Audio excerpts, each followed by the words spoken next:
एक बार 6-7 साल पहले हमारी कथा हुई नेपाल में, काठमांडू में। तो वहां पे एक भक्त हमको मिले। तो कुशा होती है ना, कुशा, कुशा का एक ऐसा छोटा सा एक बना हुआ था पात्र, और ऊपर से भी कुशा के पात्र से ही वो ढका हुआ था।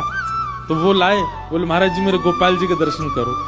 तो मैंने वो हटाया, तो उसके भीतर छोटे से गोपाल जी, और उनके अंदर मैंने एक अद्भुतता देखी। छोटे से लड्डू गोपाल, और उनके पाम में एक धागा बंधा था, और उस धागे से गैया बंध रही थी छोटी सी। मैंने की भैया भगत जी इधर आओ। मनी जी क्या है, तुमने एक तो कुशा के सूखी घास के पात्र में तुमने ठाकुर जी धर रखे हैं, ऊपर से मैं तुमने पाम से गैया क्यों बांध रखी है। तो उनके नेत्र सजल हो गए। बोले महाराज जी हम ज्यादा धनवान नहीं हैं, हमारी स्थिति ऐसी है कि हमको कोई कुछ दे देता है तो हम पा लेते हैं। हमारे मन में ऐसा भाव आया कि हमारी स्थिति तो ऐसी कि 4-4 दिन तक भी कई बार भूखा रहना पड़ता है, पर ठाकुर जी से हमारा बहुत प्रेम है, ठाकुर जी की हम बहुत सेवा करते हैं, पर इनको राग भोग श्रृंगार 3 चीजें प्रिय, हम इनका भोग नहीं लगा पाते। इसलिए हमने भावना रखी है, एक छोटी सी गैया हमको किसी ने दे दी, तो वो गैया हमने भीतर छोड़ रखी है, और हमने लाल जी से कह रखा है जब जब आपका मन हुआ करे तब आप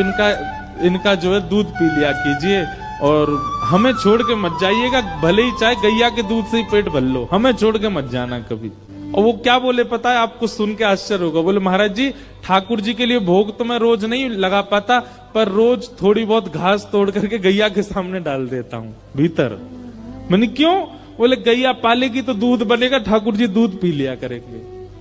मैंने कहा भैया तेरी भावना। हमने कही भाई हो सकता है 56 भोग लगाने वाले को छोड़ के चले जाए, पर तुझे छोड़ के नहीं जाएंगे ठाकुर जी, तुम्हारी जो भावना